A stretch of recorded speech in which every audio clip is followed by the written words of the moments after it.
I will hang this thing in the garage in front of the entrance, because when I'm coming home after a hard day, it's very dark, so I cannot put the key inside the hole.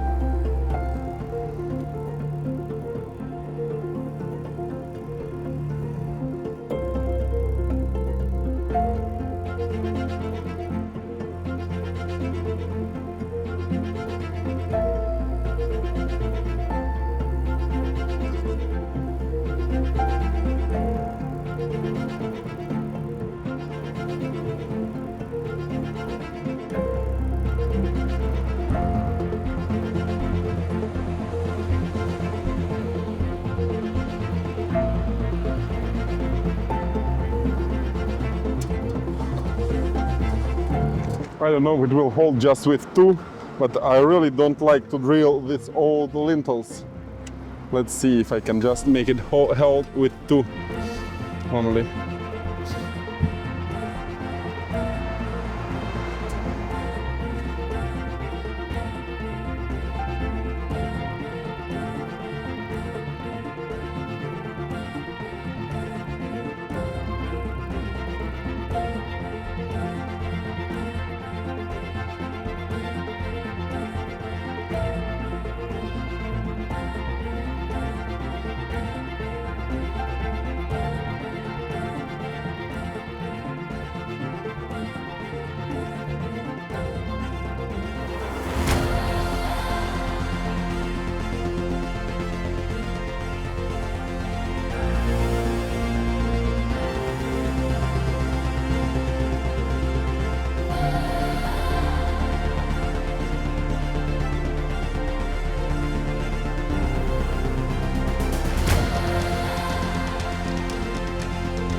Until the chemical cell is not too dry, I would like to attach this one there and to fix it, you know, because it's here standing for weeks without being fixed. It really needs to be fixed. Let's just do it.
Okay, so outside is old, inside is new with LED. Now it works. Ladies and gentlemen, I would like to tell something about people that I'm hiring, and you know, I got a lot of comments about older people, older generation. I'm not saying old people, but older. So you know, the trouble is, well, double actually. First one, many people that we are hiring will go on sites with me. It means displacement. That means that maybe you will go for several days on site, you will stay there. It's construction site. So, you know, when you have family, when you have your, how do you say, when you are attached some place, it's difficult for you to go. Well, actually, many people, they tell me like they cannot go for a week, or they accept just a displacement for 1 day. But if you go for 1 day, you can't displace yourself far. You can go maybe 1 hour far from your home, and if you don't sleep somewhere, like you do nothing. So the main concern, my main concern is about this. And other thing, you know, I'm not talking about the age. It's not the time that you spent in McDonald's that counts, but the number of Big Macs you ate. Or I don't know, how do you call? Do you know how do you call a Big Mac in French? You say le Big Mac. I think it was like this is a joke in Pulp Fiction or something like this. Well, whatever. I wanted to say that actually people who come and ask to get trained and who are not younger, I am really avoiding words, you know, I cannot say differently. I'm avoiding words that can hurt people, but finally the truth is the truth. You know, people that come, they did like literally not much in their life.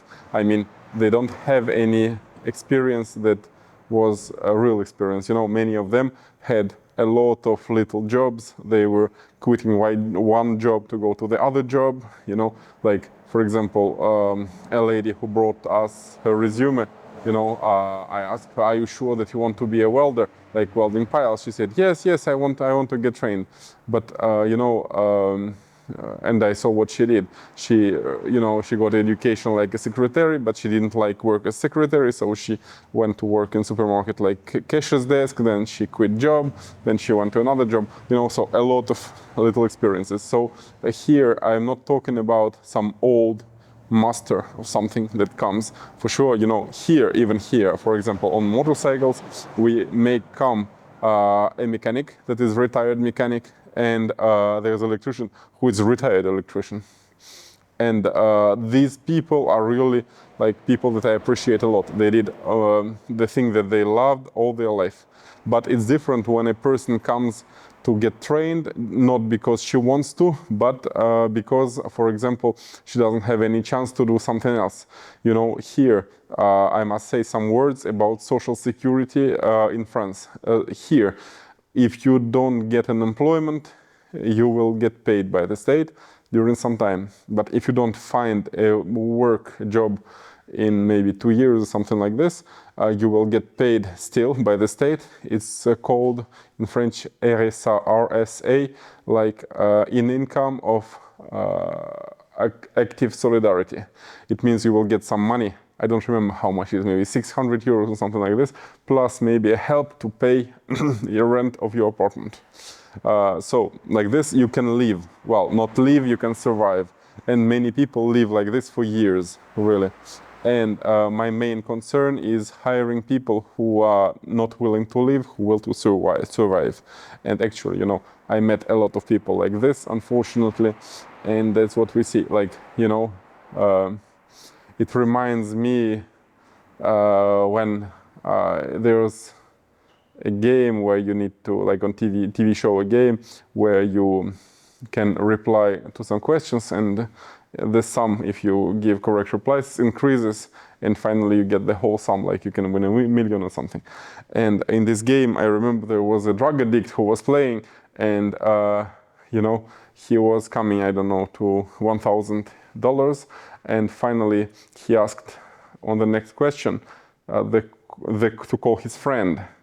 And he called his friend and he asked, how much is the drug today? And when he got the price, he said to the animator of the show, he said, I'm not playing, I'm taking the money, you know? So here, some people are the same. They just need to get a little bit so they can satisfy their wills, not even their needs. Like, you know, I had neighbors here that were like this, that were drinking all the time. So they work maybe a little, they just get money to pay their beers, and they are staying with beer and cigarettes all day long in the yard. So that's, well, I was envying some of them because, you know, meanwhile I'm working, they are just staying there and I don't know, enjoying life or just following the stream, I cannot say. So that's my major concern. But actually, I think independently of the age of the person, it can be the same. And that's what I see. That's why, you know, for us, actually, age doesn't matter. What matters is the experience and motivation of the person. If the person comes saying, I want to be hired because I want to learn to weld, and for me it's okay, I like to travel, I want to go on sites, it's one thing. If the person says, yeah, I don't have any other opportunity, nobody hires me, that's why I want to try with you, for me it's no, that's it.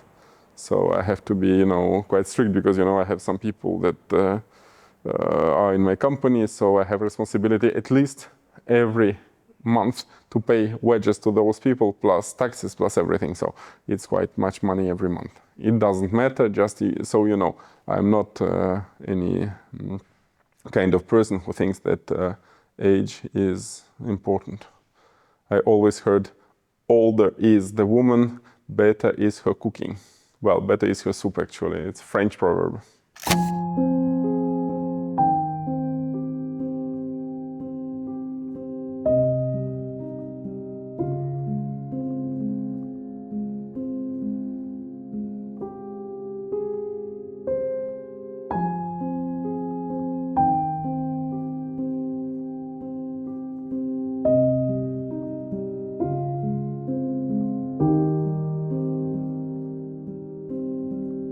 Ladies and gentlemen, if you have some stickers that you want me to put, just send them by post to my address, the mail address. We will show it below, you will see. So if you want your sticker here, you just send it.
Well, this cable will go up and it will join the other cable that goes outside. Outside we don't have any, I'll say any, like, I don't know, light box, they call it, because we are not allowed to put any sign like total. Before it was total, but now it's not anymore. But now it's here, it works. I'll take a picture. Good. So now the outside, let's see if it dried.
And now, ladies and gentlemen, as I promised, I will tell you something about a painful breakup.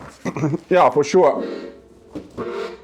You like dramatic stories, but finally, somewhere I am sorry, because you know, love comes and goes, but you can be hungry every day, whatever you do. So, what I wanted to say is that it was something very powerful, very bright.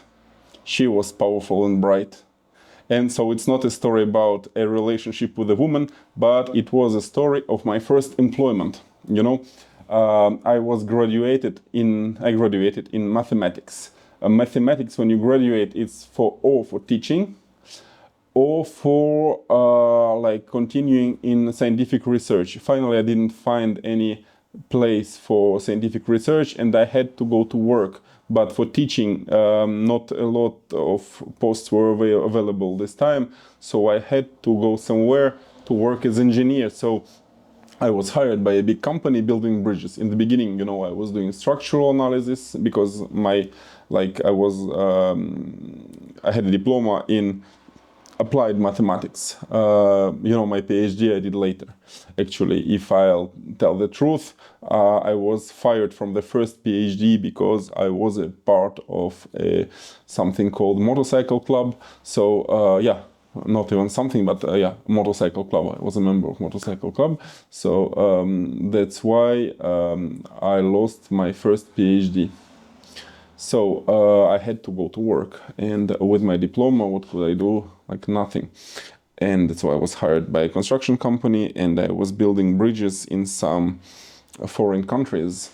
You know, I was working in Latin America, in Asia, like everywhere. My specialty was doing surveys and preparing place for bridge before it comes. So that's what I was doing. You know, when you're working as construction engineer, you're not only doing calculations, computations, you also do something like commercial part. Your aim is to see what is the real need of the client. So you need to see what does he need really, because for sure, you know, when somebody says, like, yeah, I need a 120 meters bridge, you ask, what do you need really? Like, you need to cross a river. Where? How? You will study the impact on local population, what do, what do they transport, and then you decide how the bridge must be, and then you study how the bridge must be, and only then you can do the bridge. So I was doing this. Then several years later I was promoted as a vice director of a factory manufacturing parts of bridges and tunnels for high-speed railway. That's how I came to Mayenne. There was a high-speed railway between Paris and Brest, you know. High-speed railway is still here, and when the train goes slowly in the tunnels, somewhere you can still see my name signed on some parts, because I was controlling quality also on this factory. And finally, also when I was in this company, I became a leader of the trade union, of local trade union. You maybe know that a lot of French people like trade unions and doing strikes and stuff like this. And so was it fighting for my rights? I was young, I was like 29 maybe, I was, yes, when I left the company I was 30. But, you know, it became, for me, like arms wrestling between me and the direction of the company. And behind me there were workers that were on the factory, but also like workers on the site, on the railway. And it was quite painful. What I remember, you know, during several months, I couldn't sleep. I was becoming very nervous. So what did I do? I bought a motorcycle. No, first I left the company because I won an award for a project of a bridge that I presented that my boss did not want. So I presented it for some competition. So I won an award. I got some money. I bought a motorcycle and I left the company. That's what I did. So that was the most painful breakup. You know, maybe as you were like maybe here to hear about some relationships, but yeah, I'm sorry, I cannot say anything interesting. My all interesting stories are work related, so it's not a story about love. It's well, love for my job, because I was really enjoying what I was doing, but finally it was also a freedom, because I became independent. But on the other side, when you are independent, you are very dependent finally, because you know you rely on the workers you hire, on your work, on your health, on whatever. You have to pay taxes, you have to pay social security, you have to pay everything, and it's quite expensive. And so you need to have a turnover every month. But in the beginning, I was having, like, you know, as I can say, friend zone relations with the company that I left, because they were still liking my work, because they were giving me, subcontracting me some jobs, engineering jobs, but they were not for sure hiring me because I was dangerous. You know, you cannot fire a guy from a trade union. In France, it's very difficult. So that's what I was doing, and so that's it. And now, you know, I have a really different vision of that, because finally what I got taught in this company, it's not even engineering or something like this. I just understood something very important, that you must try to do what you want, really. What did I want? I wanted to build myself bridges. I was thinking about nice bridges, you know, for me always to cross a river somewhere in Latin America. It was always like an adventure, really. I loved working in tropics. Really, tropical countries were my favorite. I really loved, you know, thinking about anti-rust protection of the bridges, and you know, the stability of foundations. Because if you leave a bridge, imagine you are constructing a bridge in France, you will leave it for 2 months, nothing will happen. You will come back and you will do the same. If you leave a bridge under construction for a couple of months in Latin America during rainy season, when you come, you won't find the bridge. Really, the vegetation, the nature is so intense, so that you will barely find the place where abutments were. Because I remember how I was looking for some old projects or some fallen bridges in the jungle. I remember it was, you know, Bailey bridges that we were replacing. It was really something. So yeah, my specialty was building bridges in different difficult to access places, and places with risks, like you have earthquake or you have typhoon. I still remember how I was on Philippines and there were typhoons and we were replacing fallen bridges. It was really something. And I remember Bailey bridges, like big bridges from 40s that were falling in the rivers or in the bay, and you could you could see them through the water, and it was really impressive. I have still some photos that I kept from this time. Well, if you want, I will tell you some more stories next time, construction stories. I have a story about a guy who got lost in the forest. That is very interesting. I had a story about some subcontractor that was not fair with us. Well, I have plenty of stories, actually. I don't know if they are interesting, but if you want, just ask, and I will do with great pleasure. With all this, thank you for watching. Like, subscribe, follow us. Have a good day.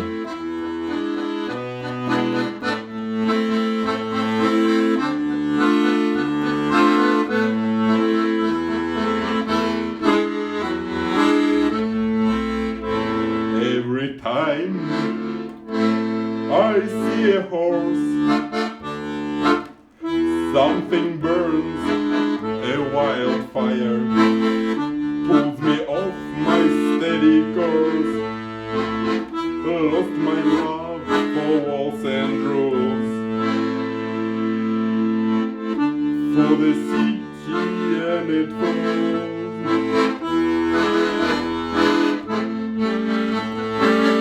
Maybe I'm a gypsy man,